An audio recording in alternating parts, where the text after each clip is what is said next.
speech he's already given, and Canadians are still wondering when they'll see results. He has the power to greenlight major projects, build pipelines, but zero have been approved while keeping every anti-development law on the books. Over $1 trillion in net investment now gone from the country, and a year past his own deadline, no deal. Just fear and division without results. More speeches and more agreements to make agreements. No pipelines, no deal, no investment, no relief at the grocery store.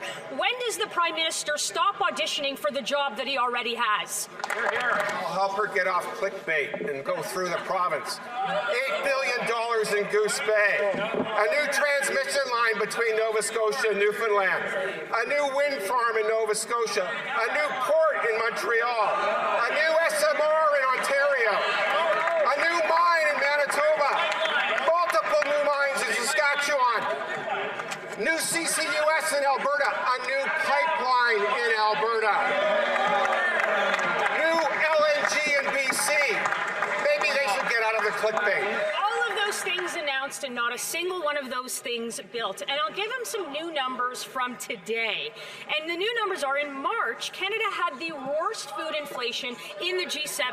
Not the second worst, but the worst. Every G7 country faces the same global factors, yet Canadians are paying more than all of them. After years of deficit spending and higher taxes, Canadians now lead the G7 in household debt, housing costs, and food inflation. When will the Prime Minister stop giving the fancy speeches and bring down the cost of government so Canadians can afford to live? We acknowledge the challenges that we're seeing, Mr. Speaker, but what a great list. But I know it's Monday and the Conservative want more good news, Mr. Speaker, and I have a few of them, Mr. Speaker. Coming out of Washington, the International Monetary Fund just said that Canada has the strongest fiscal position of the G7, Mr. Speaker. The strongest fiscal position.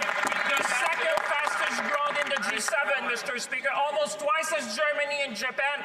And good news, Mr. Speaker, our recruitment in the armed forces is an all-time high, Mr. Speaker. We'll build up this country for Canadians.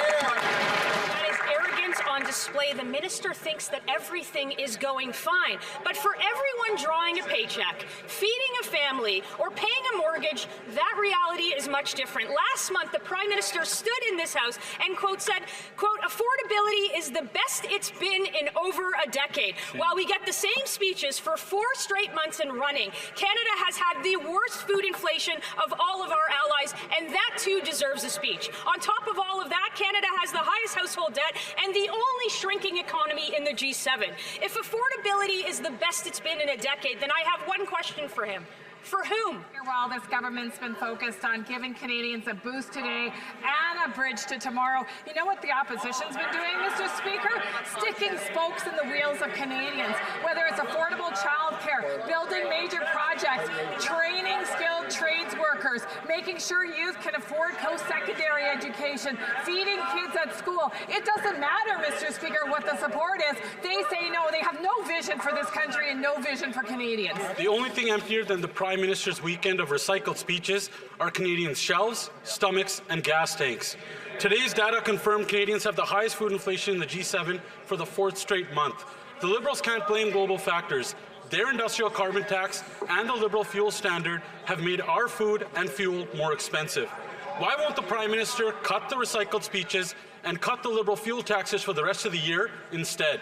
That member must have forgot that we just announced a groceries and essentials benefit, putting up to $1,400 in the pockets of Canadian families. In fact, Mr. Speaker, just this past weekend we announced that the first 50% payment is June 5th. We've also announced a pause in the federal excise gas tax. On this side of the House, we're going to continue to focus on affordability. That side's continue to focus on podcasts, rhetoric, and bluster. Thank you, Mr. Speaker. If Canadians got $1 for every time the Liberals brag about a $90 tax cut, they'd have a whole lot more than $90 in their pockets. The Liberal math was on full display last week. They took 1/3 of the tax off for 1/3 of the year. And that tax trick doesn't give Canadians real relief. In fact, if they implemented our plan, Canadians would have saved 25 cents per litre or $1,200 a year. Instead of cutting 1/3 of the tax for 1/3 of the year, why not cut all the tax for all the year? It is today the day where we implement the 10-cent per litre reduction. on gasoline in Canada. Also 4 cents a litre on diesel, and Mr. Speaker, 4 cents a litre on jet fuel. These are important reductions. They go with the groceries and essentials benefit that we've already brought in to this House. This government is doing many things to help Canadians with affordability. And Mr. Speaker, it must be pointed out that these many things are being done despite the obstruction and the opposition. Many Canadian families, including those that I'm hearing from in Haldimand, Norfolk, are feeling the strain every time they fill up their cars and they buy groceries. Gas prices remain out of control, and food inflation is still the highest in the G7. For rural residents, there's no public transit alternative. They must drive to work, drive to school, and drive to the grocery store.